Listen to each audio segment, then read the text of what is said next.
And we were to reiterate, we say, not only do we have to stay far away from sin, but we need to totally cleanse ourselves from any sin. And one of the sins that we're addicted to is money, money, money. People like to, because no money, no honey, but then people do some very questionable stuff. They become the judge, jury, and stick their hand in other people's pockets. By last week we talked about stealing on the job. When you don't work, when you're getting paid for an hour, you need to put 60 minutes in. Allah, if you put 59 minutes in, people were only mere mortals, but if you only work half the time, or you're stealing. Yeah. So anyways, he says something so eloquent. He says, "En HaKadosh Baruch Hu chafetz ela be'emunah." The only thing that Hashem wants from us is what? Emunah. Emunah is to be what? Trust in Him. Like my Rosh Yeshiva said, the bottom line is, if Hashem is providing all of your livelihood, then why Hashem wants you to do it in a backdoor illegal way? Hashem will provide you in a what? In a kosher way. That's why Tehillim says, Emunam notzar Hashem. Pitchuli share. It says, who's going to come into the doors of Gan Eden? People that have proper trust in Hashem. It's only because you think you're making the money. And that's why you're being a wise guy and going the crooked way. But if you believe it's all coming from Him, then God, if God is the source of all blessing, then God, you try your best, and then God's going to shower you with kosher money. Not non-kosher money.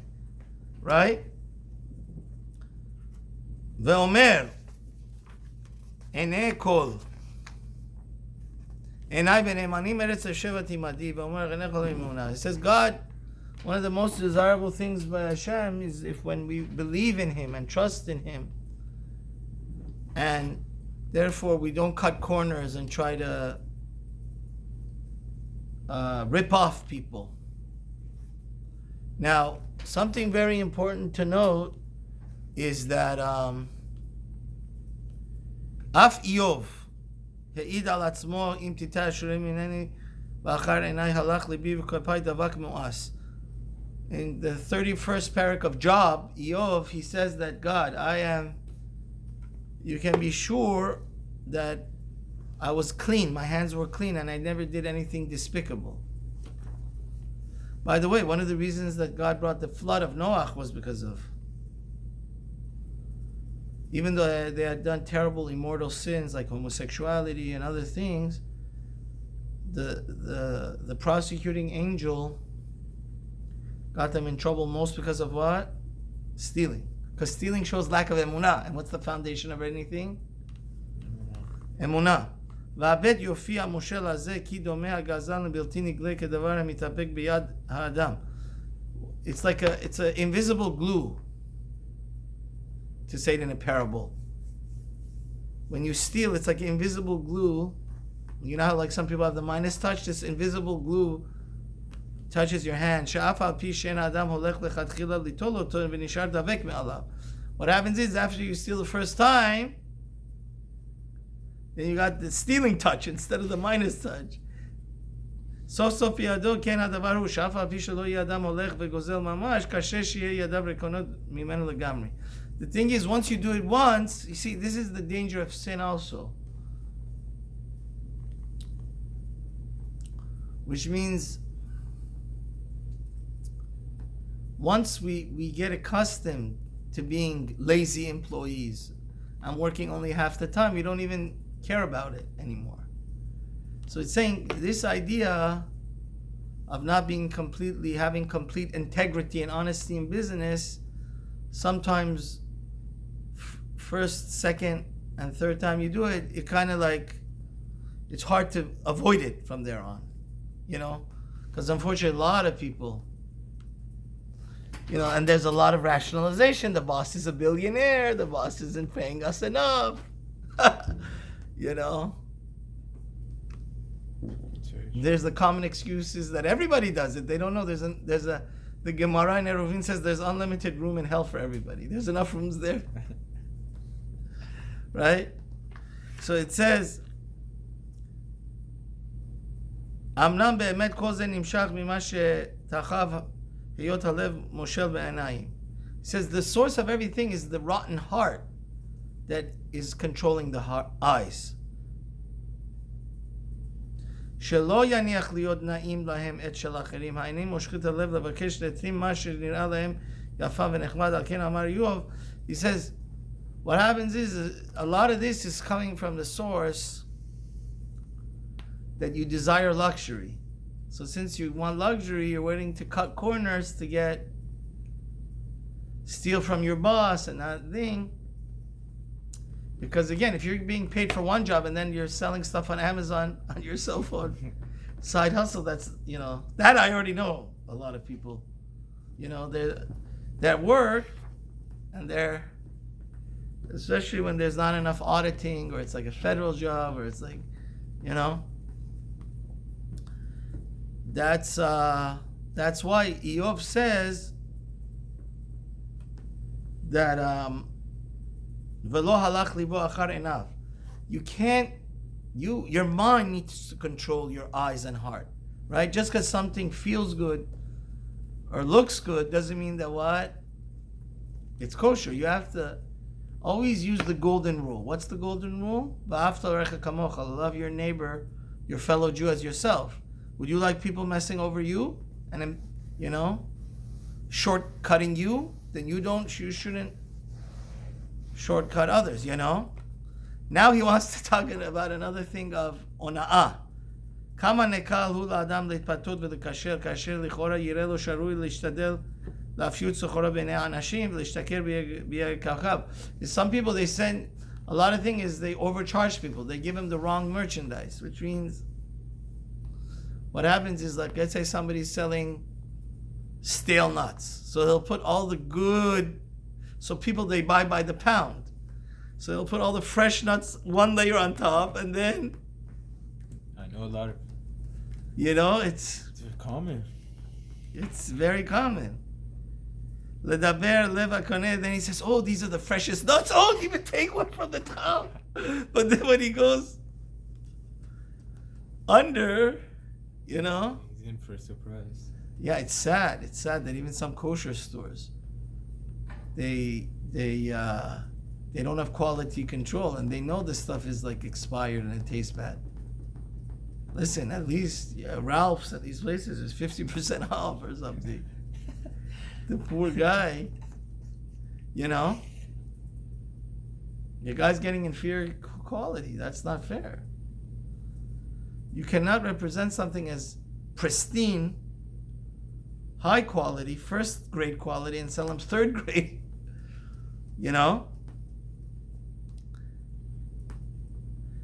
ויאמרו על כל זה יש זריז ונזכר ויד חרוצים תשאיר אמנם לא דקדק וישקול מעשיו הרבה הנה תחת חיטה יותר חטות כי יעבור ונשקל בעוון ההונאה אשר הוזן עליו לא תעניש את עמיתו. The Torah says do not overprice and rip off people, right? ואמרו ז"ל אפילו רמות את הגויה. So even the non-Jew is forbidden. Did you know that? Which means, let's say you're a butcher, right? So you want to be a wise guy. Sometimes it's very hard to shechit. You know that as a matter of practicality. That's why, in a way, it's good that they do it in commercial settings and they have like 50 people hold down the cow. But if you are doing a mom and pop, a butcher, where you yourself are cutting the head of the cow or goat off, sometimes these animals are very heavy duty and they slip or they have problems in their lungs. So what are you going to do? You have to understand, in the olden time, it wasn't like Costco style that you have millions of people living in a city. It was like a little village, and it was like neighborhood.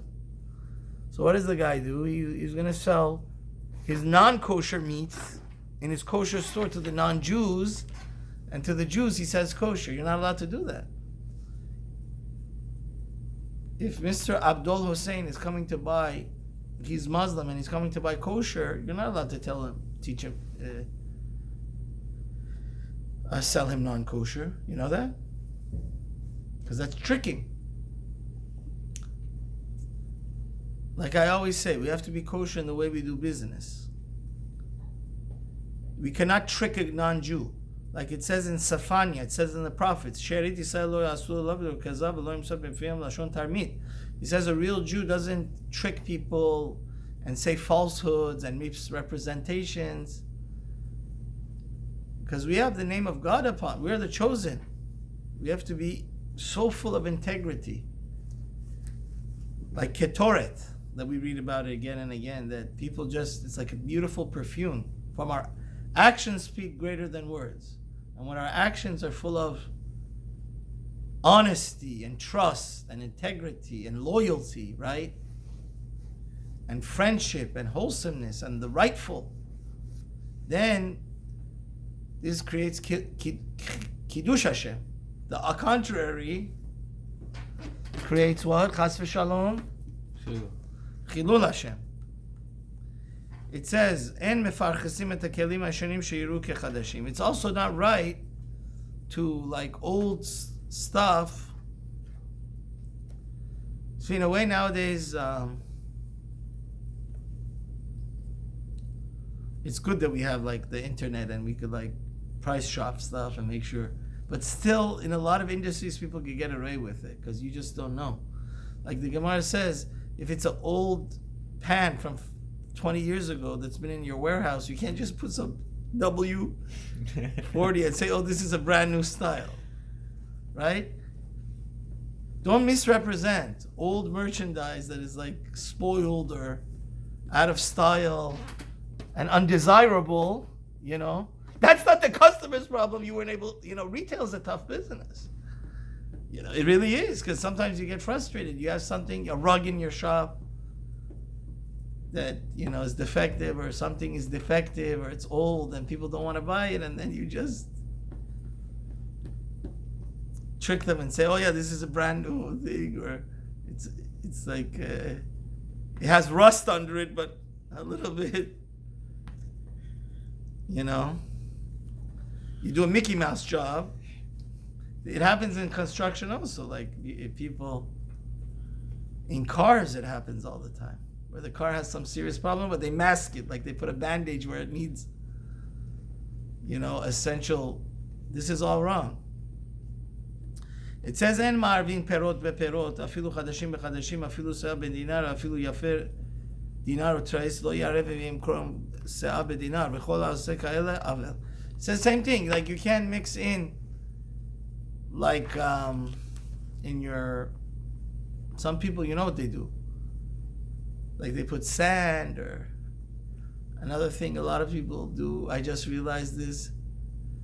Like ground beef, they put a lot of soy into it. Oh yeah, I knew that. Yeah, you told you. Yeah. Or like the canola oil with the olive oil. Yeah. This is, it's unfortunate to be crooked. It was unlimited. It really is. But you know, it doesn't bring bracha. Just like if you work on Shabbat, it doesn't bring bracha. People don't realize shortcuts don't bring blessing.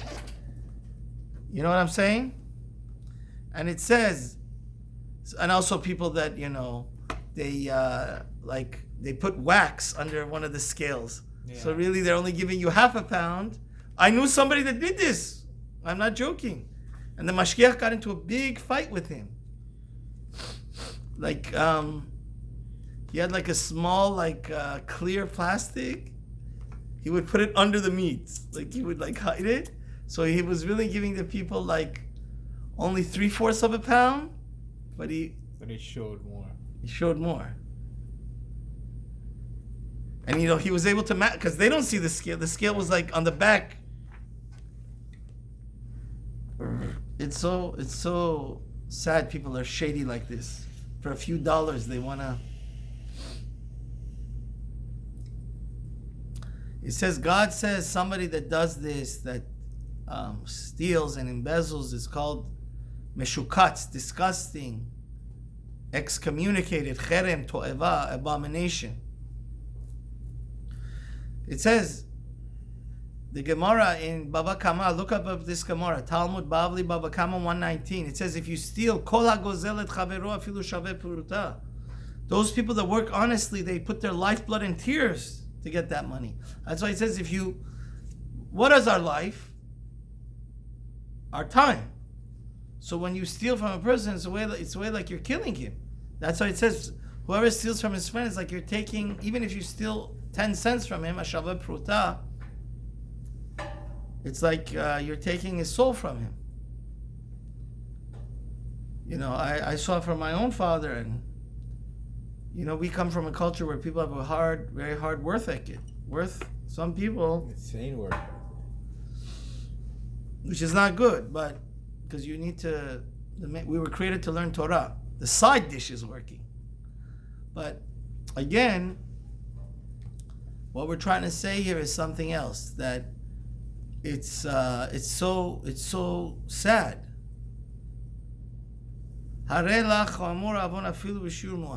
It didn't say if you stole 10,000. It says even if you stole a dime, it's like you killed the guy, because the guy put his lifeblood and tears to make that dime.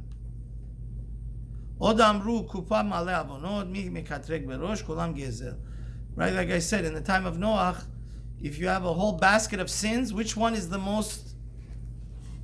one that Satan, when he prosecutes you, shouts out about?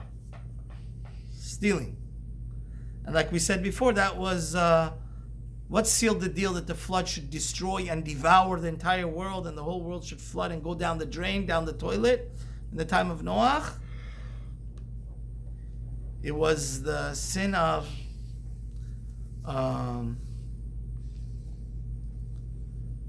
stealing. ואם תאמר בלבבך איפה אפשר לנו שלא ישתדל במעשינו ומתנו לרצות את חברינו מכך בעל שבייו, חילוק גדול. He says, but how could then I do business? Maybe I'm going to always stumble. He says, no, there's a big difference. כי כל משהו להראות את הקונים אמיתות טוב החפץ ויפה. He says, listen, if you have like a diamond that really is good, listen, everybody is going to want to polish and show the positive attributes of their merchandise, right? That's fine, as long as you're not misrepresenting. That's fine. Nobody's saying that you should be an underdog and act like a loser and not be a good salesman. There's no sin of being a good salesman. Wow, this new cell phone has this feature, that feature. Of course, it has a kosher filter on it that you can't go to. But it says, he says, what's unethical? What's not kosher in business dealings? If you want to cover up the defects and the problems of the merchandise you're selling, right? Like, let's say you sell a house to a guy, you say, oh, the roof is okay. 2 weeks later, it starts leaking. Yeah, it starts collapsing. Even in real estate, a lot of stuff like this happen. Yeah, like plumbing. Yeah. Right? So if you see, we all have a vojdan, a conscience. And when you start misrepresenting, you know in your soul you're doing something. There's that inner voice. He says, that's wrong. If this merchandise, house, car, whatever, has problems, and then you need to be honest and say, hey, listen, I'm selling you this place that has these problems.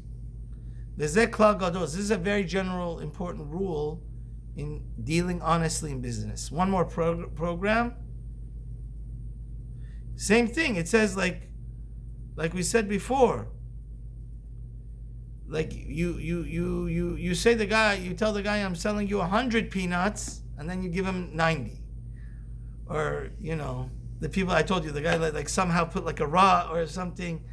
He says, I'm giving you 10 pounds of meat for your cholent, for our chalebibi, for our Shirazis. But then he's really giving you what? Less. He said, this is an abomination in front of Hashem. It's almost the punishment is worse than sexual sin for these types of things. In some way, God is more sensitive towards it. Amru, hasiton mekach midotav achad l'shloshim v'kach kulama kedei shelo yichsru b'lo dad v'lo ya'anesh. So again, you have to clean out your things. That's why it's actually good. Like people that sell gas, it's good that like even in America, they realize that people need to like have kosher weights and stuff, and there needs to be a mechanism where people audit it to make sure that that's why you should know the righteous people, they go out of their way, and they always even put a little bit more. The Gemara says, like if I sell you 10 pounds of rice, they put like an extra quarter, 1/10 of a pound to make sure that it says, okay, I'm willing to, that chas v'shalom I shouldn't. If something was like, sometimes the thing may not be exact. The shalach sebelodav kosher ken avon arabit. Oh wow, this is a big one. It's so sad, and I don't know why to this day I haven't seen more classes on this. But we're not allowed to charge other Jews interest unless you make a heter iska. Which means I'm not allowed to lend you $100,000 and ask you for 15% interest. It says in the Talmud that if you do that, it's like you're denying God, because God says, I took you out of Egypt on condition that you should lend each other money free, interest free. Now, if somebody is doing it for business purposes and then people weren't lending each other money, Hillel came and said, okay, instead, it's not interest, it's like we're partners, but you need to have what? Heter iskar, at least verbally you should have to say that I'm not borrowing this money from you to give you interest. I'm going to share my profits in my new venture with you. At the least you have to say this is a heter iska. Iska. Ayin samech kuf aleph. Al pasuk b'shenmar b'neshech tarvit v'lakach chaya lo yichyeh. In Yecheskel it says the person that takes ribit, you know what ribit is? Interest. He's not going to get up his body when the techiyat hametim, when the dead people become resurrected. That's sad,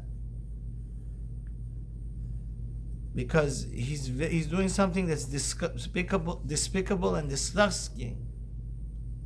Unacceptable in the end. He says, I don't need to do this because everybody knows about this. It's one of the 603 commandments. Actually, it's a big mitzvah to teach people this. There's Rabbi Reisman, I could show you, wrote a wonderful English book about it that has a few hundred pages about the laws of interest, that you have to be careful. Like, there's a lot of people don't know. Like if somebody lends you money, then there's not only Torah, but then the rabbis also added other halachas to get you, always remind you how bad interest is. So it's something halachot that should be taught because it's a very, very dangerous thing. It's like Shabbat in a way.